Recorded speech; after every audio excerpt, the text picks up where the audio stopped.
Yo, what is up YouTube? Welcome back to the channel. This is part 2 of our Mini Cooper engine installation.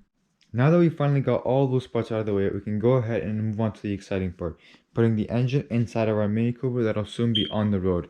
After a quick scavenger hunt in the car's trunk, I did find a engine mount bracket, a lower left engine mount, an engine mount supporting bracket, and an upper transmission mount. I'm not going to need either of the two brackets just because the engine already has them on, but I will need the two mounts because we are missing them. Okay, so the first thing we're going to go ahead and do is install our upper transmission mount.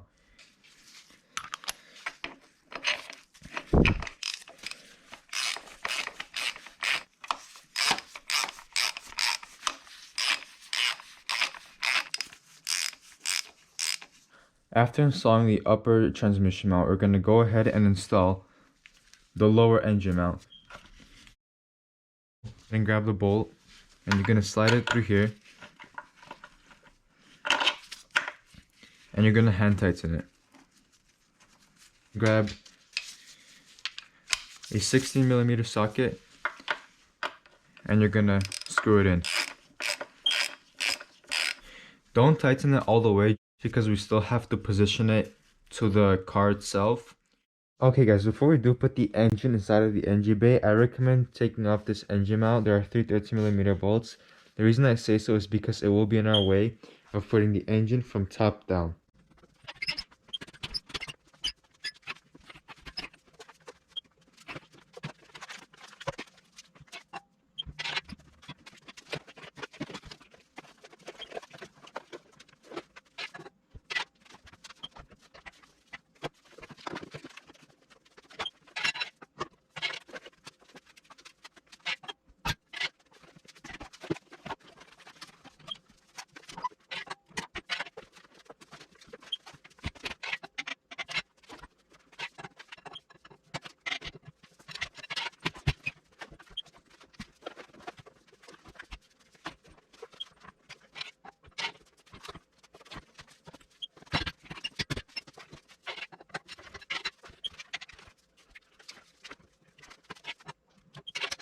After we got the engine in the engine bay, we can go ahead and grab the mount and put it back in its position, but make sure you put it under the harness.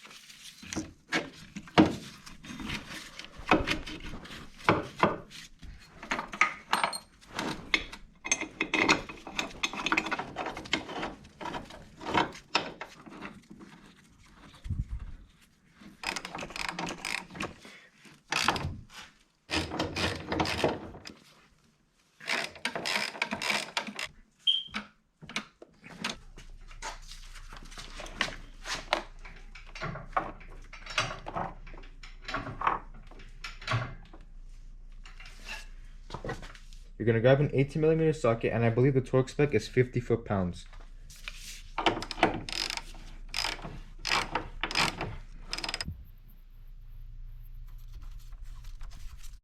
Now that the engine is completely loose from the lift, we can go ahead and grab our 18mm and tighten this bolt.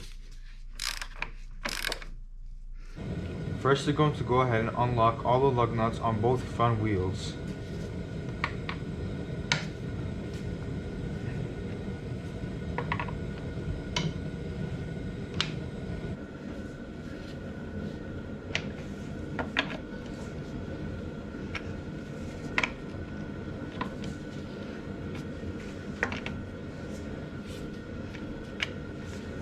Now we're going to go ahead and jack the car up.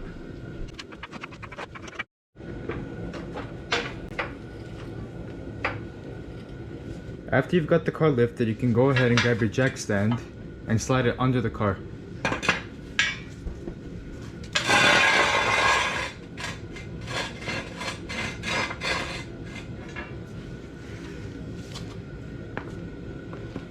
Now you can slowly lower the jack.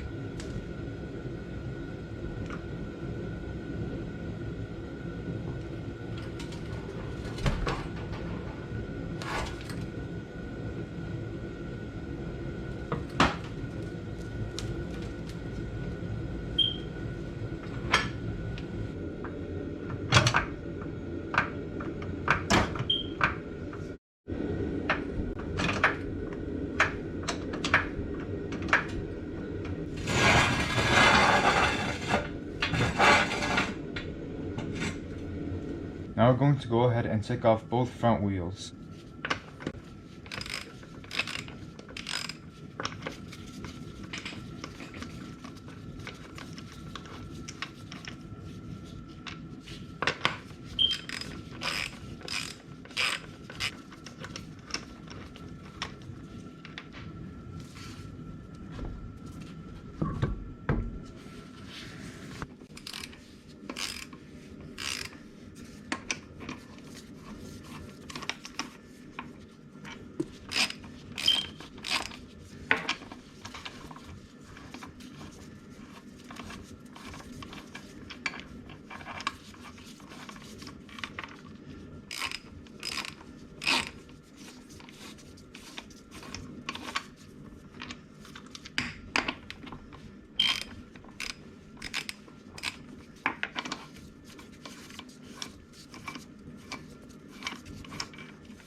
Now that we have the car jacked up, we can go ahead and secure the lower engine mount to the car.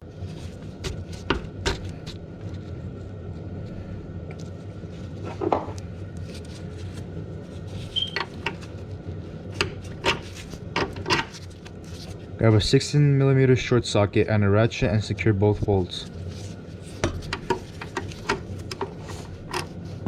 Whenever you guys go into the car, make sure you put on eye protection because it can get messy down here. Now we're going to go ahead and install the axles. First we're going to go ahead and separate the control arm from the knuckle. Grab a 21mm socket, but in my case I'm going to grab a 22mm because I discovered that the bolts that hold the control arm and the knuckle together aren't OEM.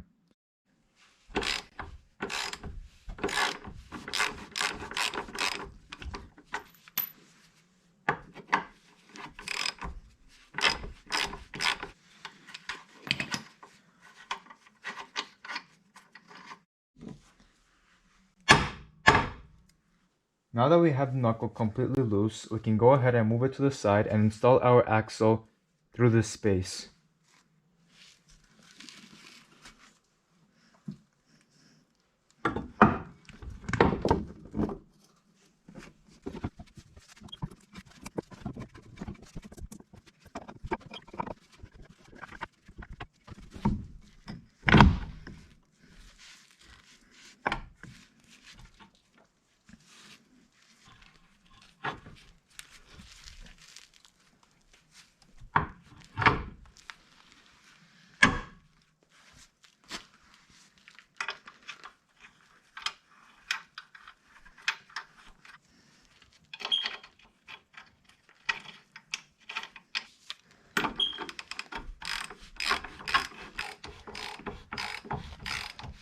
After you get the axle through the brake disc, you're going to go ahead and grab a flathead screwdriver and shove it through the brake disc.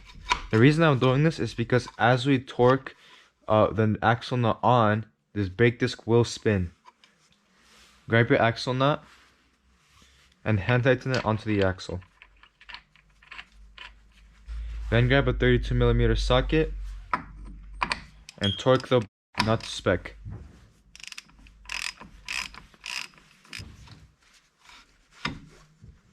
After torquing all the nuts to spec, you have yourself an installed axle. Okay guys, I did the same thing on this side off camera. It's the same process and all the same steps. The only difference is that the axle is longer and there are two bolts holding up the bracket which are attached to the engine mount. And I'll show you guys how to install it. First thing you're going to do is take off the 60mm bolt holding the lower engine mount. Now loosen up this bolt so that the engine mount can move freely.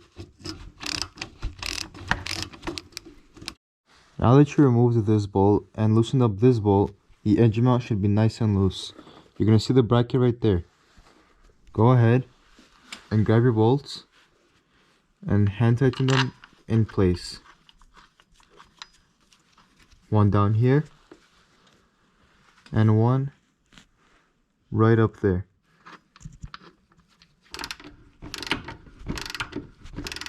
After securing both bolts into position, go ahead and put the mount back in place.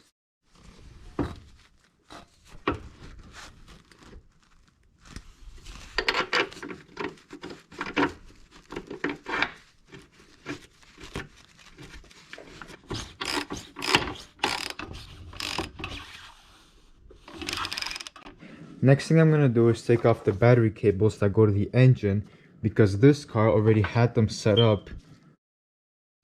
So I'm just going to go ahead and take off these cables from the starter and plug those in. To take off the battery cables from the starter, we're going to go ahead and just take off this connector. There's supposed to be a pin here, but this one is missing it. So just going to pull that off, put it to the side. Then you're going to grab your 13mm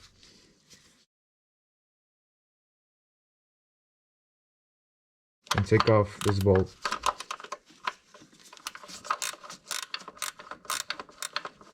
After taking off the connector and the 13mm nut, the cables should come out nice and easy. Just like that. Now I can go ahead and run these ends of the starter cable back under the engine.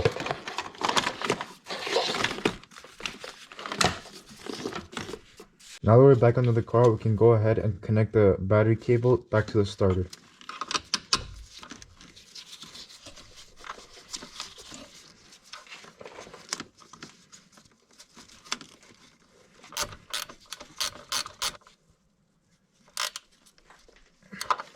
Now the connector.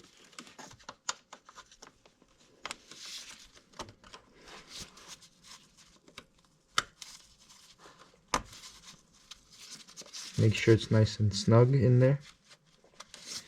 And there you go. Alright guys, I'm going to start working on the engine bay a little bit, like the wiring, some lines, and some hoses. And I'm also going to start installing the shifter cables. So let's go ahead and do that.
Alright guys, we do have one problem.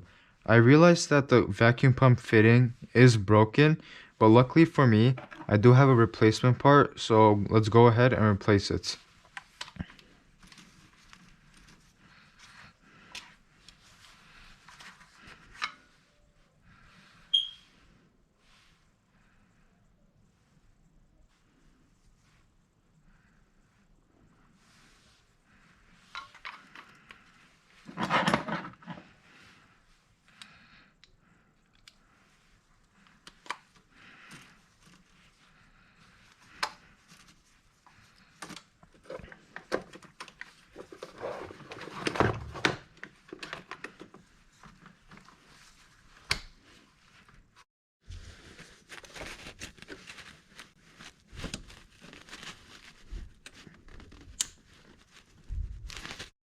Okay guys, I have run into a pretty big problem.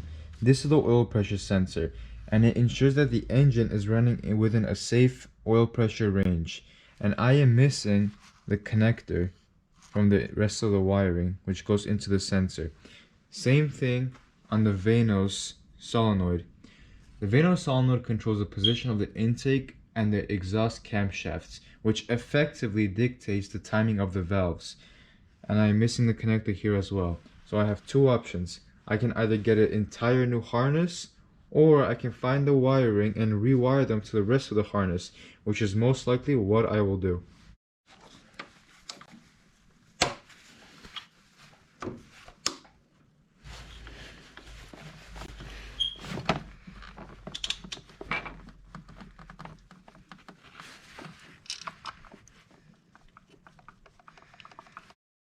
This is an E12 socket.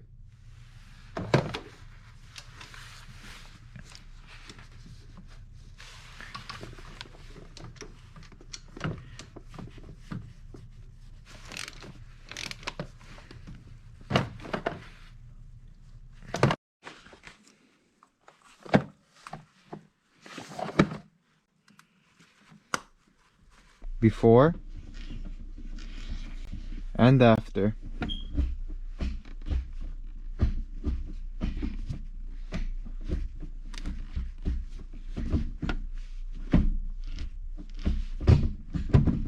Now I'm going to install the ECU and the fuse box.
Now I'm going to install the air intake system.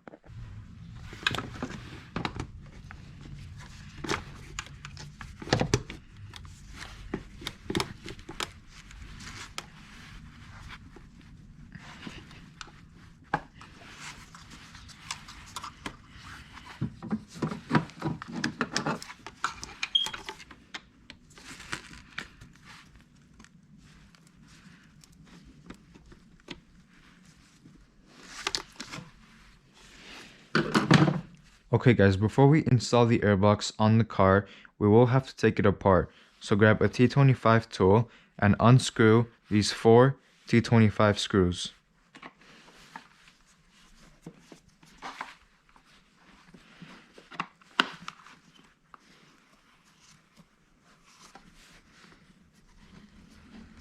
After you have unscrewed the 4 T25 screws, the top should come off nice and easy. You can go ahead and put it to the side. Grab the filter and put it to the side as well. And you should have only the bottom left. Now that I've took apart the airbox, I can go ahead and attach the lower half of the airbox and the resonator.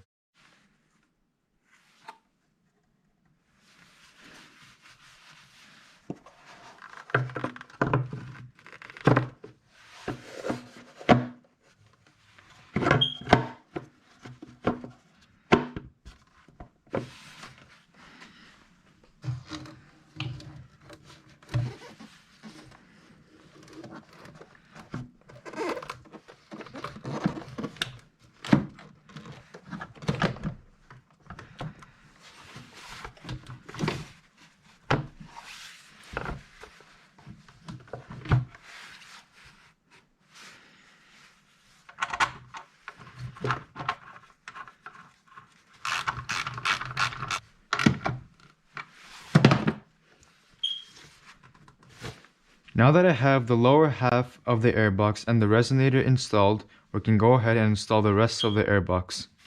This air filter is in pretty good shape.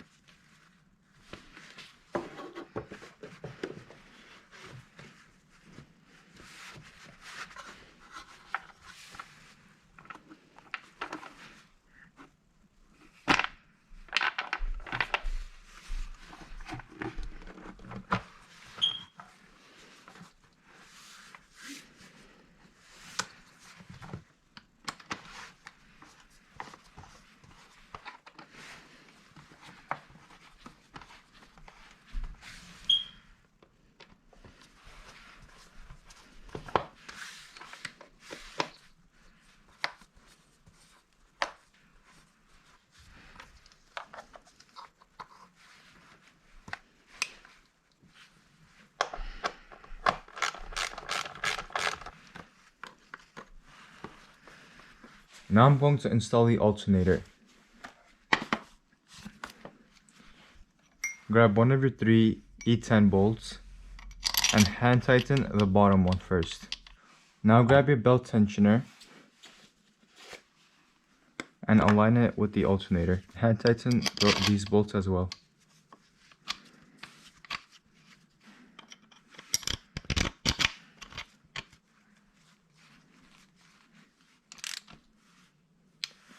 After you have installed the alternator, you can go ahead and grab the end of the battery cables that correspond to the alternator's connectors.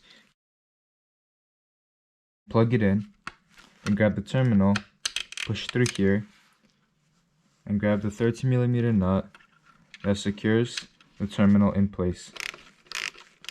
After getting the alternator up and running, I'm going to install the AC compressor and the AC compressor supporting bracket.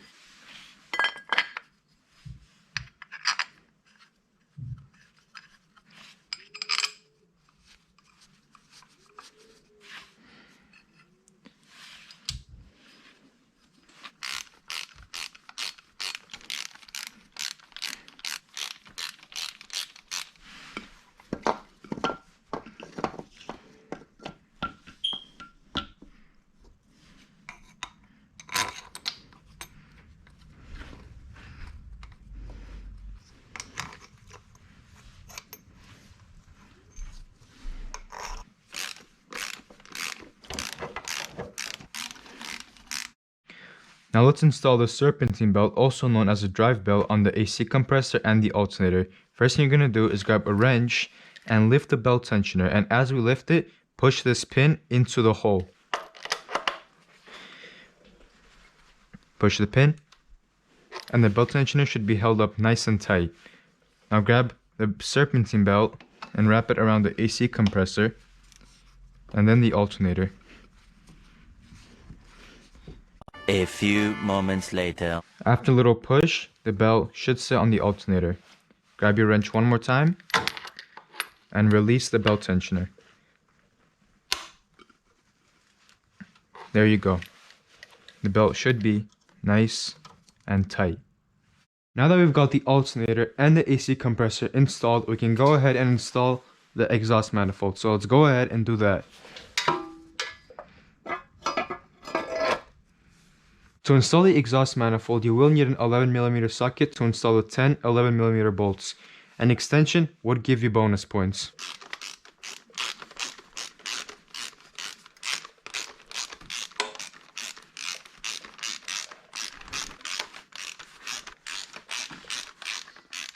Alright guys, now that we've installed the upper half of the manifold, we're going to go ahead and install the lower half of the manifold. You're going to grab a 13mm socket and install the two 13mm bolts that go inside these two holes. So let's go ahead and do that.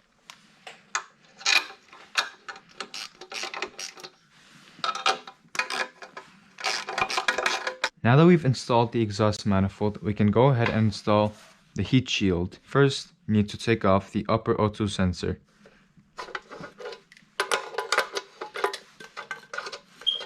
Now there is a special technique to install the heat shield. The first thing we're going to do is grab the O2 sensor and run it through the heat shield. And then we're going to reinstall it.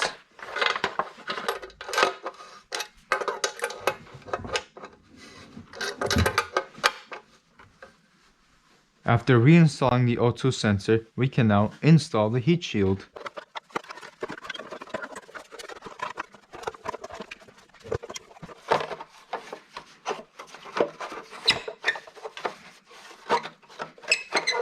Now go ahead and grab a 10mm socket and screw in all the corresponding bolts.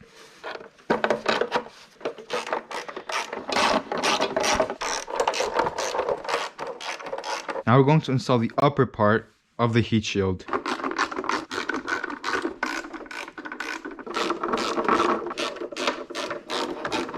Now that I've installed the heat shield, I can now go ahead and install this bracket that holds the two O2 sensors connectors.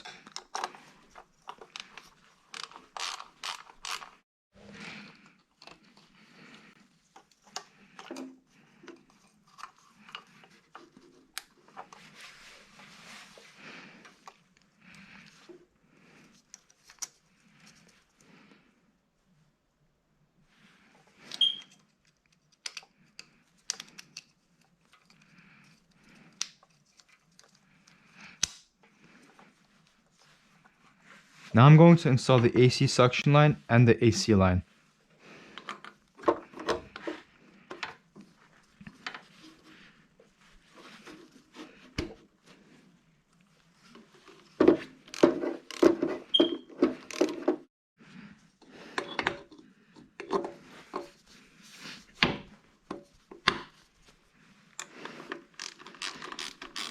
All I have left to do is reinstall the radiator support, the bumper reinforcement, bumper and headlights, and some minor things like wiring and hoses. And then this car hopefully should be good to go for its first test drive.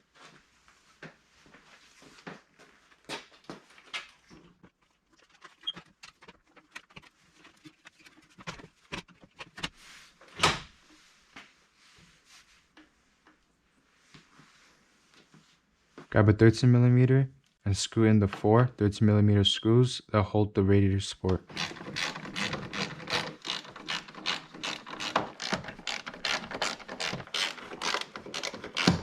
Grab a 10mm socket and screw in the 10mm bolt that holds the support from the side.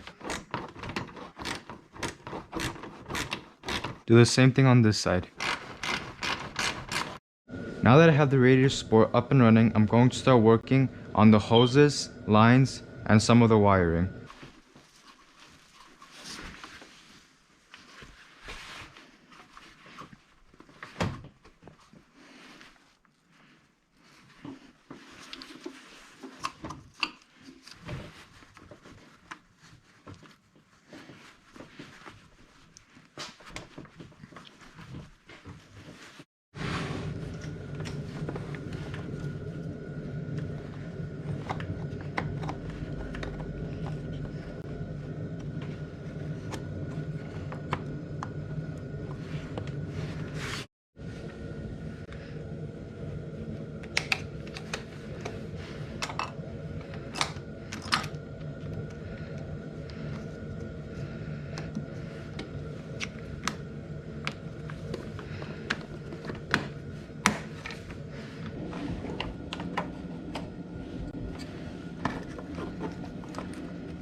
After installing the hoses, lines, and wiring, I can go ahead and install the bumper reinforcement.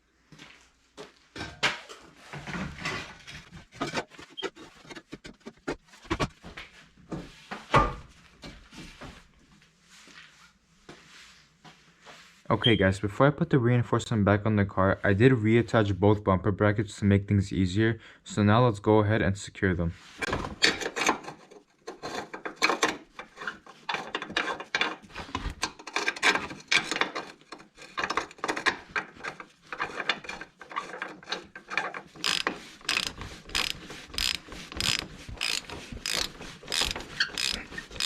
Same thing on this side.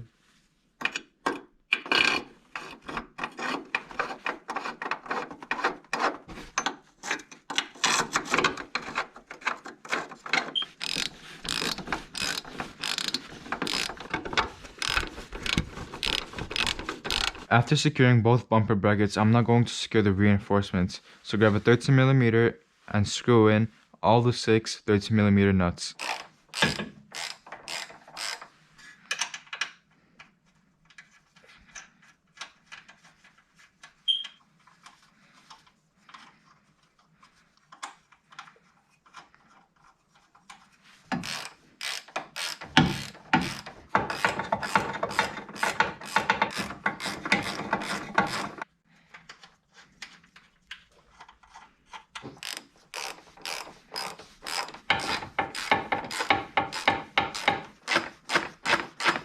Now these two T20 screws.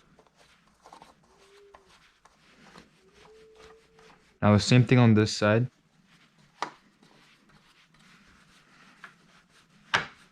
I'm going to install a windshield washer reservoir. The first thing I'm going to do is disconnect these two hoses so that it's going to be easier to run the reservoir through this gap. All you have to do is pull and twist. And just like that, you should have the hoses separated. Before I install the reservoir, the first thing I'm going to do is take off the air intake hose.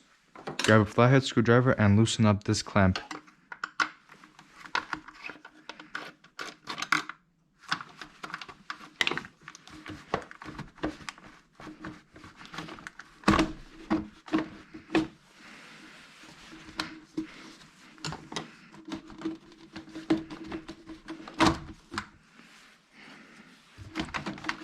Take the hose out and put it to the side. Now I'm going to move the fender liner to the side.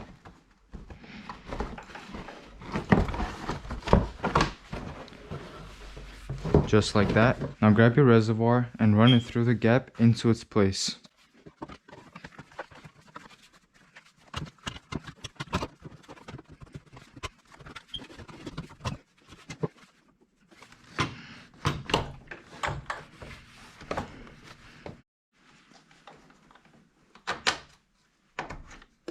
Okay guys, you might want to remove this computer before you install a reservoir.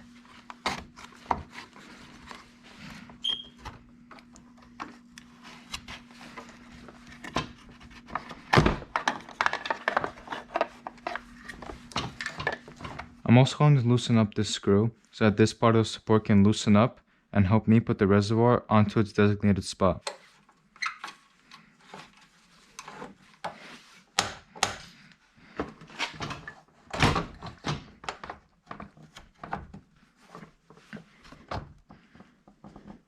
Don't tighten the screw just yet, because the reservoir is not fully set. Now I'm going to screw in the two T25 screws that hold the reservoir in place.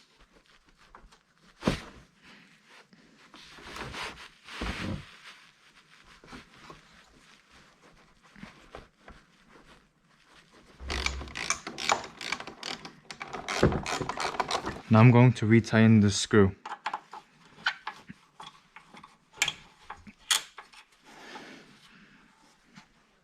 Now the wiring.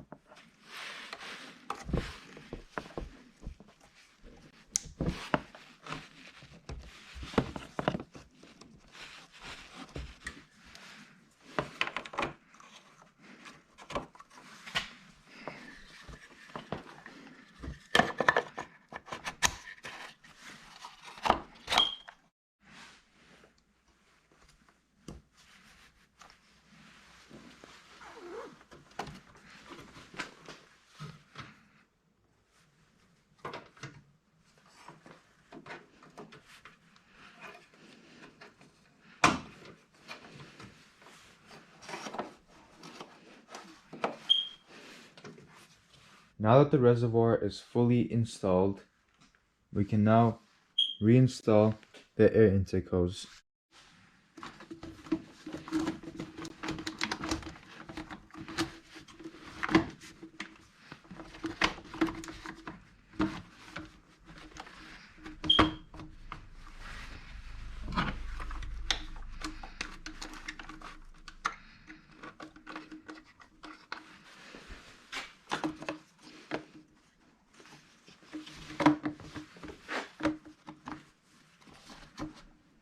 Now that the reservoir and everything else is fully installed, I can now reinstall the bumper and finally give this car a look.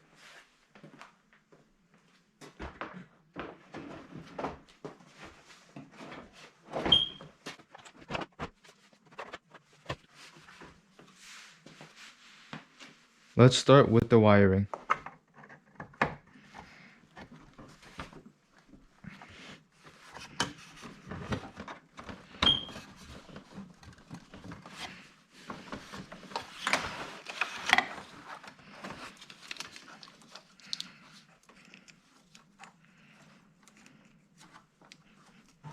Grab a T25 and screw in all the 4 bumper screws.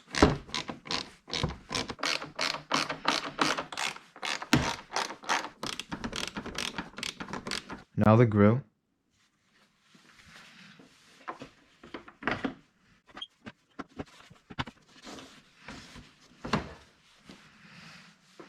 And last but not least, the headlights.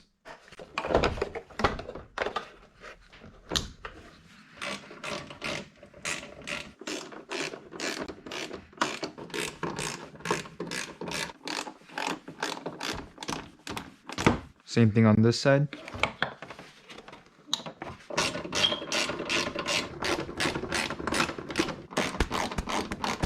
And I'm missing a bolt here. Look at this thing. After so many long working hours, this is what we have. The car finally has a face. I just realized something. Was it worth assembling the whole front without knowing if the engine works? Nah, it's okay. Look at this thing. It finally has a face. Beautiful.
I have came to the conclusion that this car probably won't start if these two wires are not attached.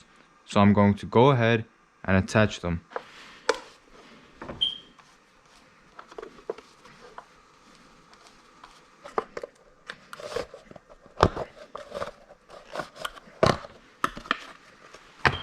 The first thing I'm going to do is disconnect these two connectors so that I can have space to work with this one.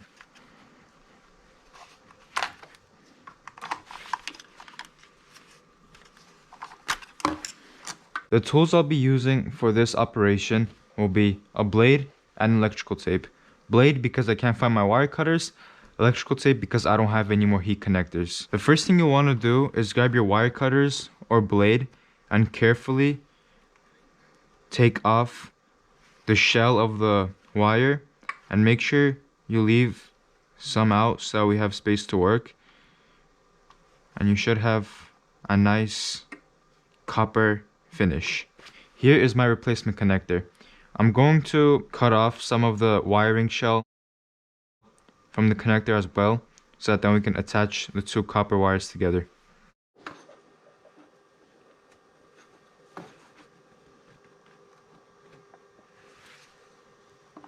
As you guys can tell by this abomination, I am not a professional, but it's only temporary, so it's fine.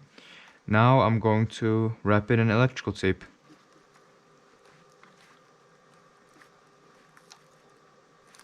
And this is my final product. It looks terrible, but it's okay. It's only temporary. Now, let's do the same thing to the Vano solenoid connector. Now that I've sorted everything out with the connectors, I'm going to put the cover back on.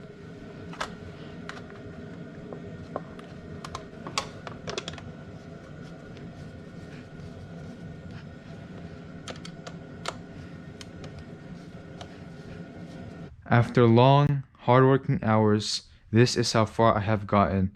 Will I do this again? Definitely. Did I think it was interesting? Of course. For my first time, I don't think I did terribly. Let me know down in the comments. And that is going to be a wrap for this video. Thank you guys so much for watching, and if you enjoyed, please like and subscribe. In the next video, I'm going to be attempting to start this bad boy up and hopefully take it for its first test drive. Once again, thank you guys so much, and if you enjoyed, please like this video. Peace.